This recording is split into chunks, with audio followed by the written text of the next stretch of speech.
საქმენდილას ვაგრძელებთ სტუმართან ერთად და სიახლეებით ესთეტიკურ მედიცინაში. მოგიყვებით დღეს და გაგაცნობთ უნიკალურ სიახლეს ესთეტიკის მიმართულებით. და ამ სიახლეს ჰქვია Power Nature, რომელიც წარმოადგენს სამკომპონენტიან ბუნებრივ ანტიოქსიდანტს, რომელიც პირველად მსოფლიოში ერთადერთ და ერთ პრეპარატში აერთიანებს თავის თავში ყურძნის წიბწის, მწვანე ჩაისა და ასევე სოკოს შიტაკეს ექსტრატებს. ეს სამი ანტიოქსიდანტი სინერგიულად იცავს კანს დაბერების პროცესებისა და მათ შორის ქრონიკული ანთებითი რეაქციებისაგან და როგორც პრეპარატის შემქმნელები ამბობენ, ეს პრეპარატი წარმოადგენს სწორედ ამ ანტიოქსიდაციური დაცვისა და შესაბამისად დაბერების ერთ-ერთ მთავარ ფაქტორთან ბრძოლის ყველაზე მძლავრ საშუალებას ბაზარზე. ყველაფერი დანარჩენისთვის კი საქმიან დილაში მოვიწვიეთ ილია მესხი, დერმატოლოგი და ონკოქირურგი. სწორედ მასთან ერთად გავაგრძელებთ საქმიან დილაში თემაზე საუბარს. დილამშვიდობის. დილამშვიდობის. მადლობა მოგზაურობისთვის. მადლობა მოწვევისთვის. საქმიან საზოგადოებას ასევე შევახსენებ, რომ ბატონი ილია პროფესორიც არის და შესაბამისად კვლევები, თემები ამასთან დაკავშირებით, დერმატოლოგიის მიმართულებით თუ მის საოპერაციო ყოველდღიურობა, რაც ონკოქირურგიას უკავშირდება, უცხო არ არის, მაგრამ მაინც ალბათ გამხსნელი კითხვა ბატონი ილია, საიდან მოდის ამ ყველაფრის შექმნის იდეა. გასაგებია მსოფლიოში მიმდინარე ტენდენციები, მაგრამ ესეთი ტიპის იდეები არ არის ტრენდსაყოლილი. ის მას რაღაც თავისი საფუძველი აქვს და მინდა რომ ეს ისტორია მოგვიყვეთ ყველას. სიამოვნებთ, მადლობა კიდევ ერთხელ. იდეა მოდის ალბათ 2007 წლიდან, როდესაც რესვერატროლი, ანუ ყურძნის წიბწის ექსტრაქტი ერთ-ერთმა იაპონელთა მეცნიერთა ჯგუფმა აღმოაჩინეს, რომ საფერავში არის დიდი რაოდენობით, ანუ საფერავის კანში. ეს უბრალოდ კვლევა დაიდო და კვლევის სახით მოგვაწოდეს. შემდგომ იყო მცდელობები ამ მისი ექსტრაგირების კანიდან, რომ საქართველოს წარმოგვეჩინა როგორც ამის ერთ-ერთი საუკეთესო წყარო.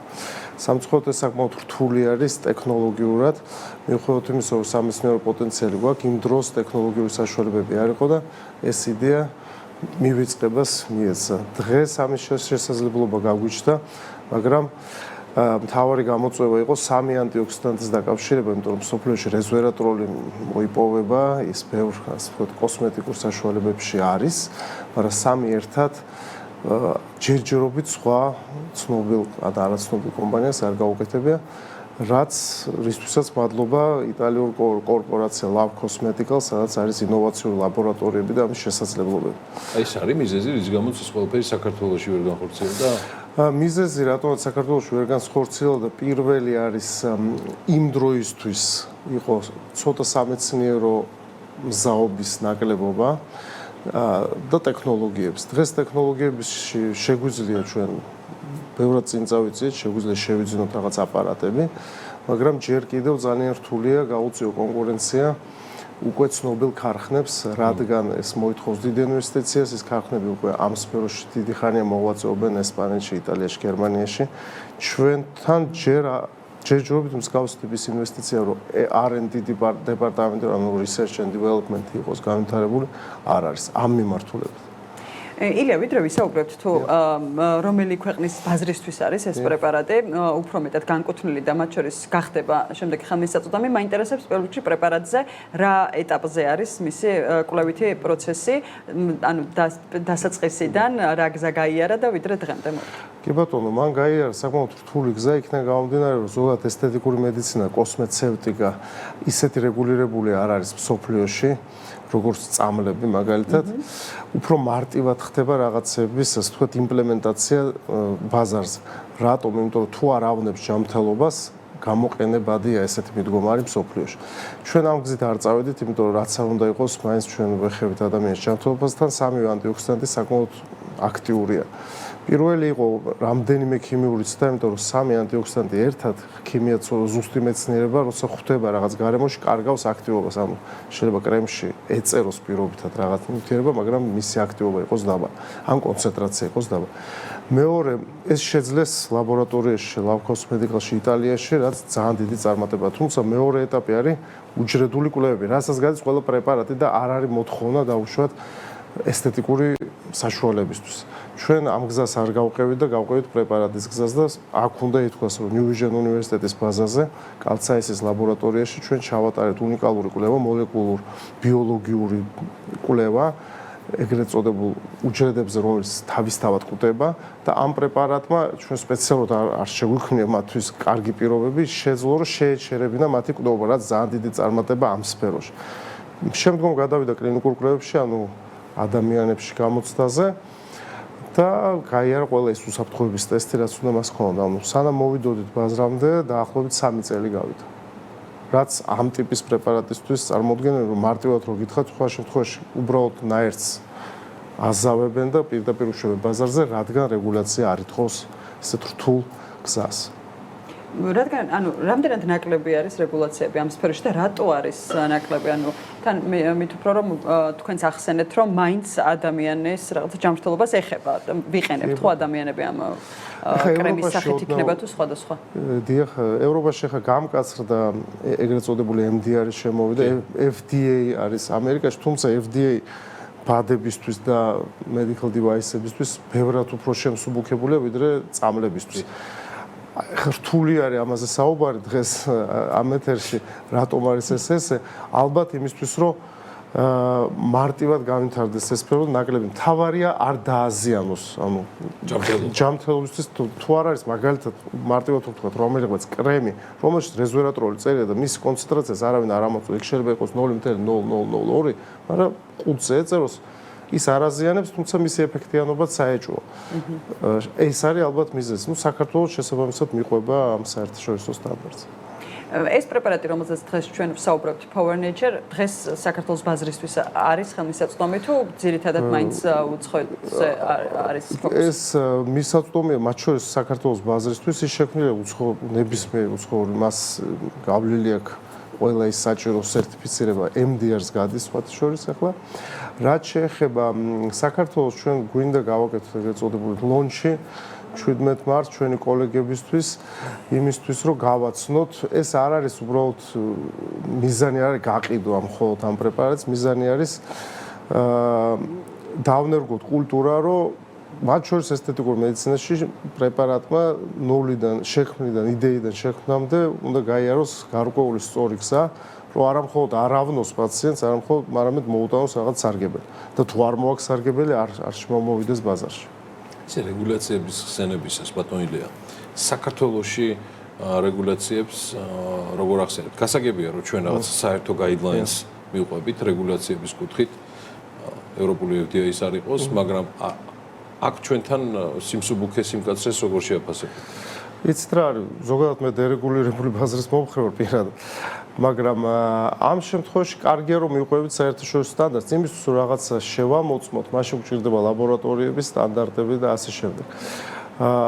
ესთეტიკურ სფეროში რეგულაციას, შეიძლება დაექვემდებაროს კლინიკები ეს ერთი საათის პროცედურები ტარდება და ნივთიერებები, რომლითაც ეს ტარდება. თუ ეს ნივთიერებები შემოვიდეს ევროპული ბაზრიდან, ანუ მიღებული აქვს MDR სტანდარტი, ჩვენ შეგვიძლია ვენდოთ, იმიტომ რომ იქ საკმაოდ რთული არის, მულტიცენტრული კვლევები უნდა ჩატარდეს, ასე მარტივი არ არის ევროპულ ბაზარზე მოხვდეს პრეპარატი. საკმაოდ ძვირიც კი უჯდება კომპანიებს იმისთვის, რომ ეს გაახორციელოს. ჩვენ რომ დავაწესოთ რა მსგავსი უნდა მინიმუმ დავეწიოთ რაღაც ჯერჯერობით უნდა ვაღიაროთ, რომ ინდუსტრია ამ მიმართულებით, კი ჩვენ გვაქვს წარმატებული ფარმაცევტული ქარხნები, რომლებიც აფასოებენ, მაგრამ განვითარების კუთხით ჯერ კიდევ გვაქვს გზა გასავლელი. იმედი მაქვს, რომ ჩვენ ერთ დღეს საქართველოში გაიხსნება ქარხანა, რომელიც მათ შორის medical device-ებზე იქნება ორიენტირებული. ანუ მაგალითად ისეთი როგორი თან კოლაბორაციაც დღეს თქვენ გაქვთ იტალიურ ლაბორატორიასთან, ანუ ამის რესურსი შეიძლება გაჩნდეს საქართველოში, რომ მსგავსი ლაბორატორია შეიქმნას. კი, ამისთვის ორი რაღაცაა საჭირო, უნდა იყვნენ ფარმაცევტები და ქიმიკოსები, ანუ ადამიანები, ვინც ამას სწავლობენ, გადიან.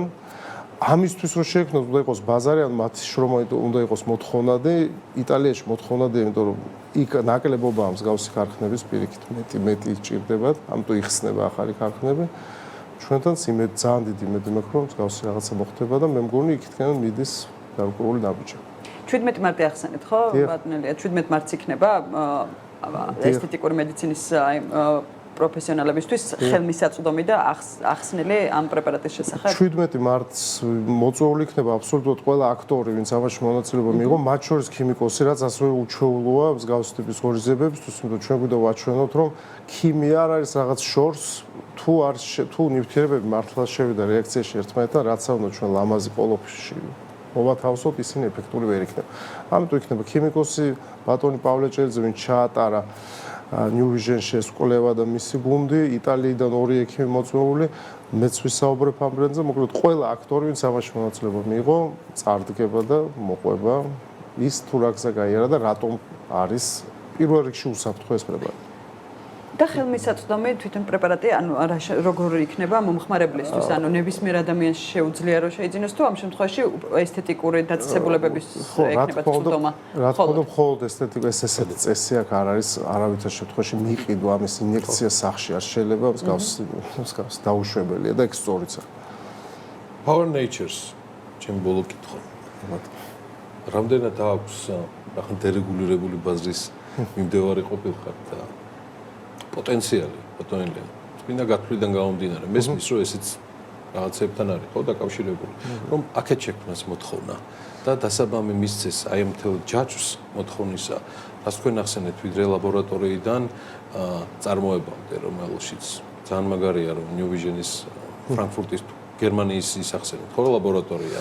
არა, კალცაისის ცენტრი საქართველოში გახსნა New Vision-ის უნივერსიტეტში იქნა, მაგრამ აი ეს ყველაფერი ჯაჭვი წარმოების თვალსაზრისით რო აი აქვს ეს პოტენციალი. როგორც დერეგულირებული უნდა გაჩნდეს მოთხოვნა ესთეტიკურ პროდუქციას და არა მარტო არსებობს, ახლა ჩვენ გვაქვს უკვე კარგი გამოცდილება, ასე ვთქვათ, ფარმაცევტულ ბიზნესში წარმოების, მაგრამ არა გვაქვს გამოცდილება რაღაც ინოვაციის და შექმნის. მე ვიმედოვნებ, რომ საქართველოს მათ შორის საექსპორტოდ შეუძლია აწარმოოს და თავისუფლად ჩვენ გვაქვს პორტები, ჩვენ გვაქვს შესაძლებლობები, ჩვენ გვყავს ახალგაზრდები, რომლებიც გაიზარდნენ ამ ფარმაცევტულ ლაბორატორიაში, ქიმიკოსები, რომლებიც ასწავლიან ფარმაცევტულ ქიმიას, რომელიც ცოტა განსხვავებულია და თუ შეიკრა გუნდი, რატომაც არა გვაქვს ნამდვილად. და ერთი კითხვაც მექნება ბოლოს. ზოგადად ბაზარზე კითხავს ბატონელია. არაერთი სოციალურ ქსელში თუ აი ამ მიმართულებით ვინც ყავს ხო ეს ნაცნობები არაერთი ინფორმაცია გვხვდება თქვენ ყოველთვის მათ უკეთებთ ლექციებს, ატარებთ ლექციებს ამ ადამიანებისთვის ამ პროფესიის მიმართულებით ვინც ირჩევს ამ პროფესიას. შესაბამისად როგორ როგორ ვითარდება დღეს საქართველოში ეს მიმართულება და რამდენად ბევრი პროფესიონალი ყავს, იმიტომ რომ ხშირად არის გამოწვევები ამ მიმართულებით საქართველოში. კი ბატონო, მე ამ სფეროში 2015 წელს მოხვდი ქირურგიიდან და სრულიად შევწყვეტ ეს გრძელი ისტორია, მაგრამ როცა მოხვდი უბრალოდ იქიდან დანახული ეს სფერო მომეჩვენა ცოტა ქაოტურად, რბილად რო ვთქვა, იმიტომ რომ ბევრი არაპროფესიონალი, ანუ არაექიმურის განათლებით ხელში იღებდა ნემს და ახდენდა ინტერვენციას, ნებისმიერი ინტერვენცია ორგანიზმში ეს არის საკმაოდ რთული, თუ არ გაქვს სამედიცინო განათლება მინიმუმ. დღეს რეგულაციის თვალსაზრისით, მე ვიმედოვნებ ეს არ არის საქართველოს პრობლემა, რომ ეს ჩვენ დღეს ესთეტიკურ მედიცინას კი ვახსენებთ, რომ მედიცინა ეგეთი გამოყოფილი არ არის, ის ან დერმატოლოგიის ნაწილი, ისიც არ ვიცით რა ზომით, ან ქირურგიის ნაწილი, მაგრამ ყველა იყოფს თავისკენ. მიმართულება. ხო, მიმართულება სასურველია, რომ შეთანხმდეს მსოფლიო, რომ ან გამოიყოს რაღაც რეზიდენტურის სახით, ან ქვესპეციალობის სახით, რომ ჩვენს ამ გზას გავყვეთთ, რომ გავზარდოთ ახალგაზრდა წარმატებული ექიმი. მადლობა და წარმატებები. მადლობა თქვენ. ილია მესხი, პროფესორი დერმატოლოგი და ონკოქირურგი იყო ჩვენთან ერთად. მადლობა მას საინტერესო საუბრისთვის.